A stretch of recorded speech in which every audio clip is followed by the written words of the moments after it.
Assalamualaikum warahmatullahi wabarakatuh. Saya Nini Fasya dari jurusan Administrasi Publik Universitas Muhammadiyah Kota Bandung. Di sini saya sendiri akan memaparkan materi berdasarkan hasil jawaban ujian akhir semester pada mata kuliah Bahasa Indonesia. Yang pertama mengenai penulisan nama gelar. Berdasarkan aturan kebahasaan dalam bahasa Indonesia, penulisan gelar termasuk dalam ranah pembahasan penulisan akronim atau singkatan. Singkatan merupakan sebuah atau sekumpulan huruf sebagai bentuk pendek dari sebuah atau beberapa kata. Gelar dituliskan sebagai penanda rasa hormat, jabatan resmi, dan juga kualifikasi akademik. Dalam menuliskan gelar seseorang, ada beberapa aturan yang harus diperhatikan.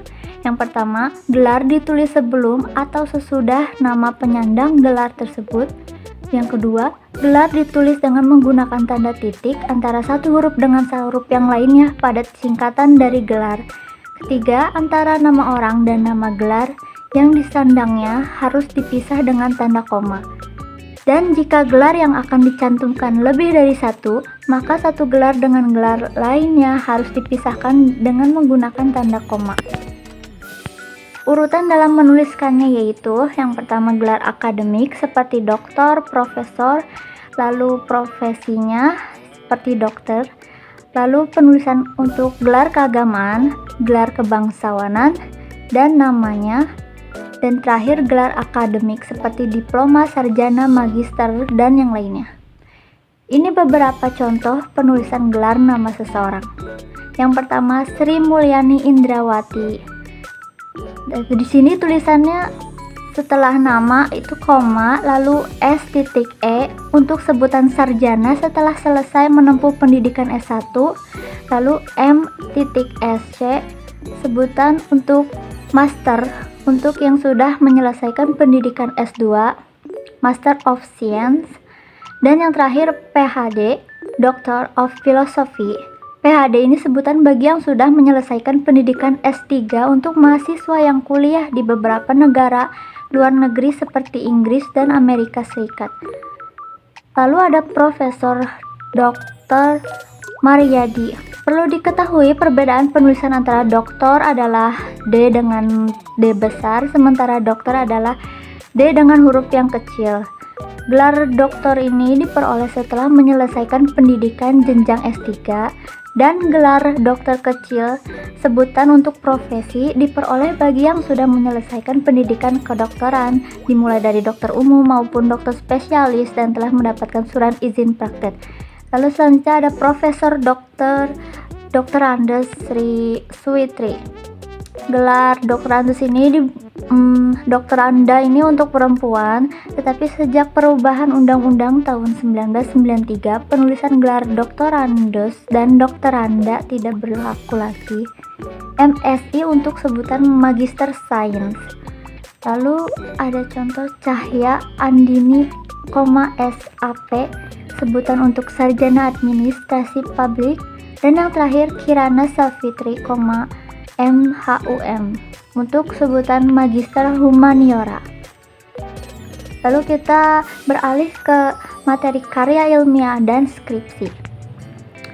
Jelaskan apa yang dimaksud dengan karya ilmiah. Karya ilmiah atau disebut juga karangan ilmiah merupakan suatu tulisan yang bersifat argumentatif yang didasarkan pada hasil penelitian atau kajian teoritis seseorang dan harus disusun dengan mengikuti langkah-langkah ilmiah.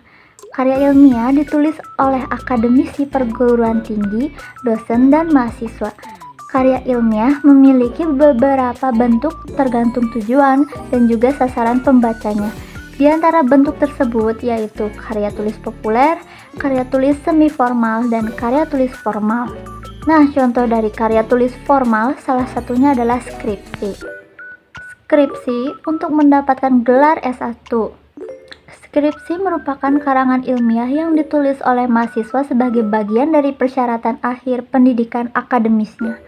Membuatnya harus mengikuti aturan sistematika yang sudah ditetapkan oleh kampus masing-masing. Sebelum memulai membuat skripsi, wajib mengajukan proposal atau usulan penelitian untuk disetujui terlebih dahulu. Lalu ada manfaat dari menulis karya tulis ilmiah. Dengan menulis karya tulis ilmiah, mahasiswa akan lebih dekat dan akrab dengan kegiatan baca tulis, mencari sumber, meneliti kasus, dan sebagainya. Manfaat lainnya, melatih untuk mengembangkan keterampilan membaca yang efektif, melatih untuk menggabungkan hasil bacaan dari berbagai sumber, mengenalkan dengan kegiatan kepustakaan, meningkatkan pengorganisasian fakta atau data secara jelas dan sistematis, memperoleh kepuasan intelektual. Lalu selanjutnya ada jelaskan kembali mengenai penulisan skripsi. Yang pertama itu diketik menggunakan komputer dengan ukuran kertas A4 warna putih dengan margin jarak kertas sisi kiri 4 cm dari tepi kertas, sisi kanan 3 cm dari tepi kertas, sisi atas 3 cm dan sisi bawah 3 cm. Lalu untuk jenis huruf fontnya yang digunakan adalah Times New Roman ukuran 12 dengan jarak baris 1,5 spasi. Untuk nomor halaman berjarak 3 spasi dari margin bawah. Spasi jarak antara judul bab dengan subjudul adalah 3 spasi. Daftar pustaka diketik dengan 1 spasi. Jarak antara akhir alinea dengan anak subjudul adalah 3 spasi. Lalu untuk abstrak dalam skripsi. Abstrak adalah penyajian singkat mengenai isi tulisan sehingga dapat menjelaskan secara singkat kepada pembaca sebagai penggambaran terkait dengan keseluruhan penelitian pada skripsi. Dengan ketentuan, isi dalam tulisan haruslah singkat, padat dan jelas, jumlah kata 100 sampai maksimal 150 dan jarak antar baris adalah 1 spasi. Kata kunci berisi tentang ide, gagasan, konsep, dasar yang mewakili bidang yang sedang dibahas. Jumlah kata kunci yang diberikan sekitar 3-5 kata yang dipisahkan dengan tanda koma. Lalu selanjutnya ada teknik penomoran halaman skripsi.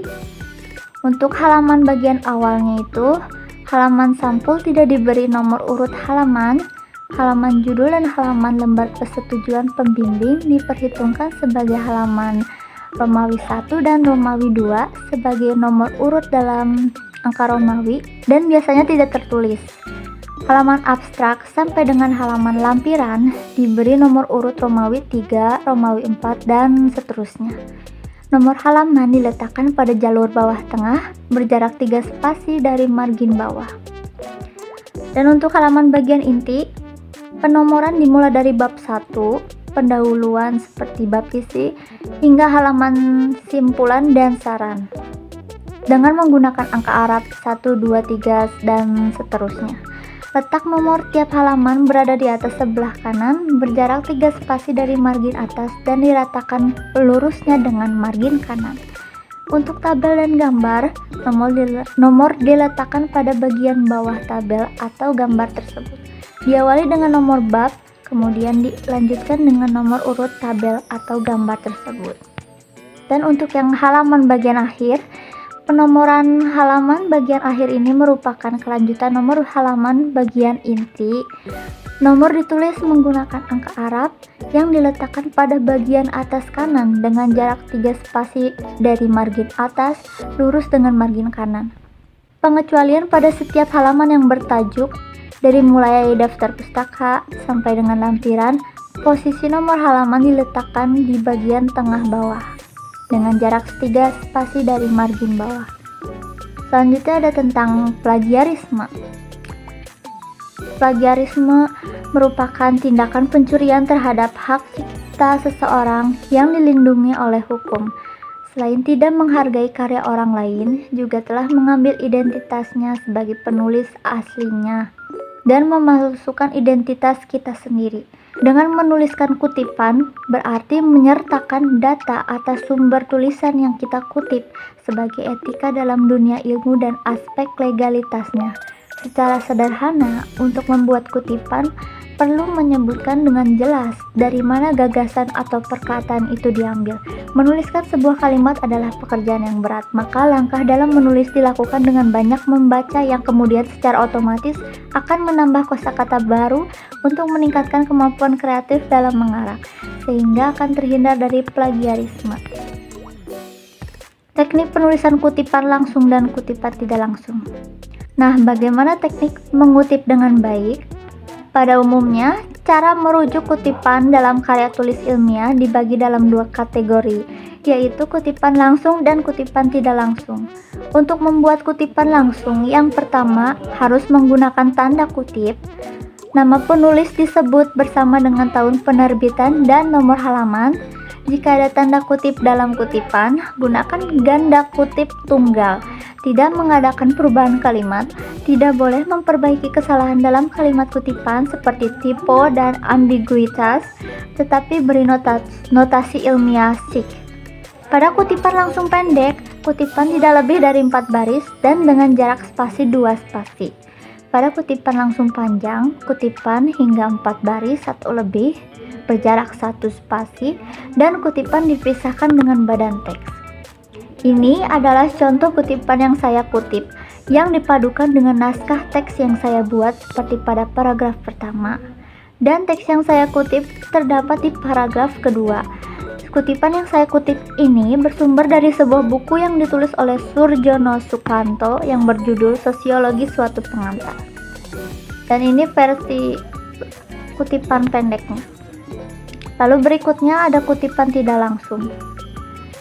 Bedanya, pada setiap kutipan tidak langsung tidak menggunakan tanda kutip.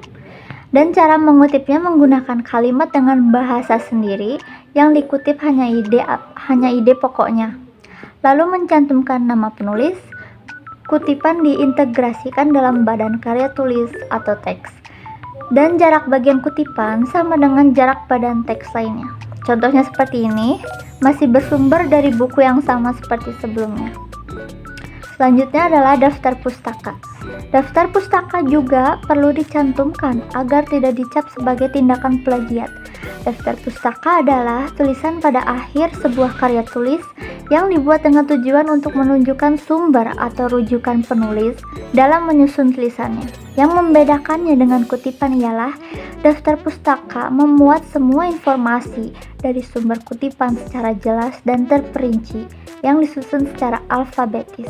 Untuk menulis daftar pustaka mencantumkan nama pengarang, tahun terbit, judul buku, tempat terbit, dan nama penerbit. Dan untuk menuliskan nama pengarang, ditulis berdasarkan nama belakang terlebih dahulu, kemudian dilanjutkan dengan tanda koma, setelah itu mencantumkan nama depan dan nama tengah penulis tersebut hanya dengan huruf depannya saja. Untuk lebih jelasnya bisa dilihat dari contoh sebagai berikut.